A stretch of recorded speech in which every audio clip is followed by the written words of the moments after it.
नमस्ते। आज हम बात करेंगे वेनेजुएला की, लेकिन एक बिल्कुल अलग नजरिए से। एक ऐसी थ्योरी जो ये दावा करती है कि वहां जो कुछ भी हुआ वो कोई अचानक हुई घटना नहीं थी, बल्कि एक सोची समझी साजिश थी। और इसके तार सीधे अमेरिका से जुड़े हैं। तो चलिए इस पूरी कहानी की परतों को एक एक करके खोलते हैं। इस पूरी कहानी की शुरुआत होती है एक बहुत ही जबरदस्त दावे से कि वेनेजुएला के राष्ट्रपति निकोलस मादुरो की गिरफ्तारी कोई कानूनी कार्रवाई नहीं थी, बल्कि ये तो दिन दहाड़े डाली गई डकैती थी। यही एक लाइन इस पूरी कहानी का स्टेज सेट कर देती है। और यहीं से सबसे बड़ा सवाल खड़ा होता है। सोचिए, एक ऐसा देश जिसके पास रूस के बने लड़ाकू विमान हैं, मिसाइल डिफेंस सिस्टम है, लाखों की फौज है, वो देश कुछ ही घंटों में घुटने कैसे टेक देता है? सेना ने एक गोली तक क्यों नहीं चलाई? आखिर हुआ क्या था? चलिए इसी का जवाब ढूंढते हैं। तो कहानी शुरू होती है प्रेसिडेंट मादुरो की गिरफ्तारी से। और जिस तरह से ये सब हुआ उसे एक बहुत ही अपमानजनक घटना की तरह पेश किया जाता है। मतलब एक देश के चुने हुए लीडर को उसके घर से खींचकर निकाला गया और पूरी दुनिया के सामने जलील किया गया। तो फिर ये हुआ कैसे? इस थ्योरी के मुताबिक वेनेजुएला को मिसाइलों या टैंकों ने नहीं हराया। असल में यह कोई बाहरी हमला था ही नहीं। ये एक अंदरूनी साजिश थी, धोखा जो घर के अंदर से ही आया। तो सवाल यह है कि यह सब हुआ तो हुआ कैसे? कहते हैं कि इसके लिए एक खास, कह लीजिए एक प्लेबुक, एक पूरी रणनीति अपनाई गई। इसी प्लेबुक ने इस पूरे खेल की स्क्रिप्ट लिखी। चलिए देखते हैं ये प्लेबुक काम कैसे करती है। इस थ्योरी के हिसाब से अमेरिका ने एक 3 स्टेप प्लान चलाया।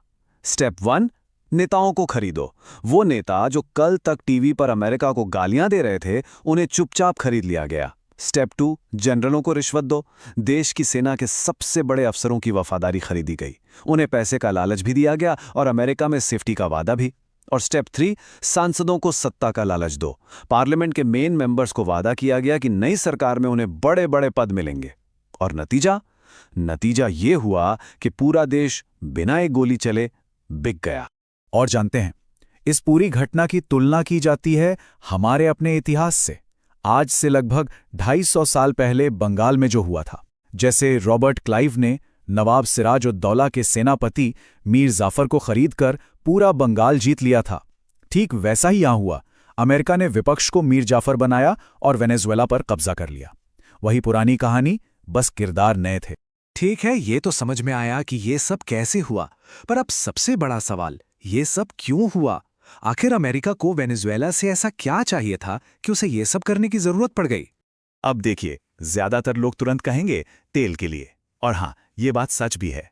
लेकिन ये विश्लेषण कहता है कि कहानी तेल से कहीं ज्यादा गहरी है।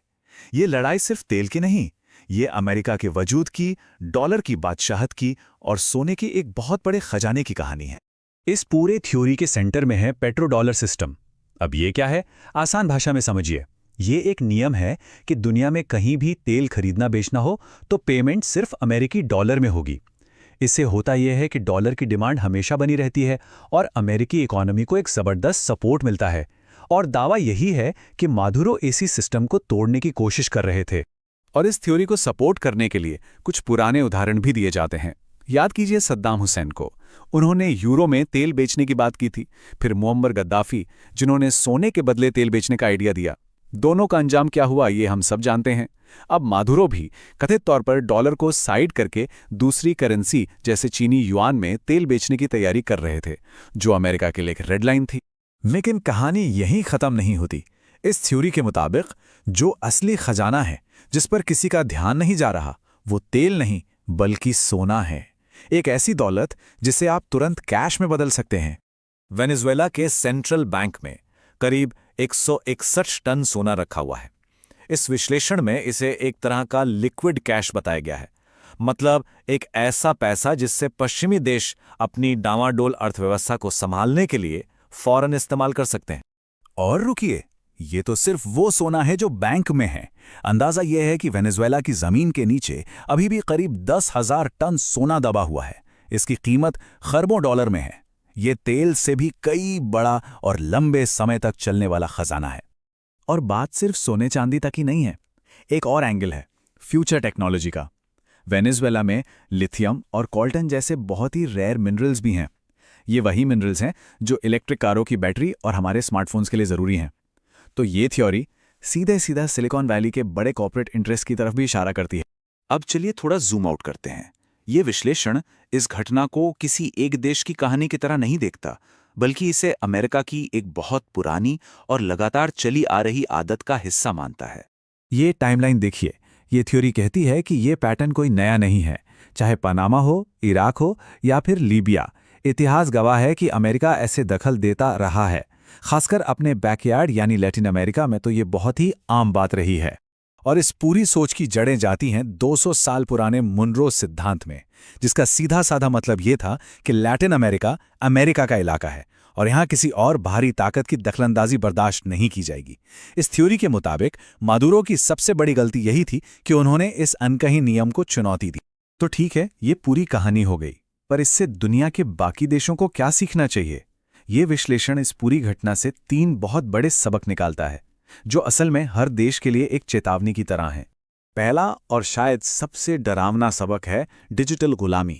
हुआ ये कि मादुरो को पकड़ने से ठीक पहले वेनेजुएला पर एक अदृश्य साइबर हमला हुआ। इस हमले ने उनके सारे कम्युनिकेशन और रेडार सिस्टम को जाम कर दिया। ये क्या दिखाता है? ये दिखाता है कि अगर आपकी टेक्नोलॉजी, आपका इंटरनेट, आपका जीपीएस, आपका पेमेंट सिस्टम आपका अपना नहीं है, तो कोई एक बटन दबाकर आपको गुलाम बना सकता है। तो इस विश्लेषण के हिसाब से 3 बातें शीशे की तरह साफ है। नंबर 1, घर के भेदी से हमेशा सावधान रहो। सबसे बड़ा खतरा हमेशा अंदर से आता है। नंबर 2, आत्मनिर्भर बनो। अपनी करेंसी, अपना पेमेंट सिस्टम, अपनी टेक्नोलॉजी, सब कुछ अपना बनाओ। और नंबर 3, इस बात को गांठ बांध लो कि आज की दुनिया में जिसकी लाठी उसकी भैंस वाला हिसाब है। ताकत ही सच है, कमजोरी सिर्फ हमले को न्योता देती है। और आखिरी में ये विश्लेषण अपनी बात खत्म करता है राष्ट्रकवि दिनकर की इन जबरदस्त पंक्तियों के साथ। क्षमा शोभती उस भुजंग को जिसके पास गरल हो, उसका क्या जो दंतहीन, विषरहित, विनीत सरल हो। मतलब माफी या शांति की बात करना भी उसी को शोभा देता है जो ताकतवर हो। एक कमजोर की शांति को कोई नहीं पूछता। इस थ्योरी के मुताबिक मादुरो की गलती ये नहीं थी कि वो अच्छे थे या बुरे, गलती ये थी कि वो खुद की रक्षा करने के लिए ताकतवर नहीं थे। और अंत में ये थ्योरी हमें एक बहुत ही गहरे सवाल के साथ छोड़ जाती है। क्या इतिहास वो है जो सच में हुआ, या इतिहास सिर्फ वो कहानी है जिसे हमेशा जीतने वाला लिखता है? इस पे सोचेगा जरूर।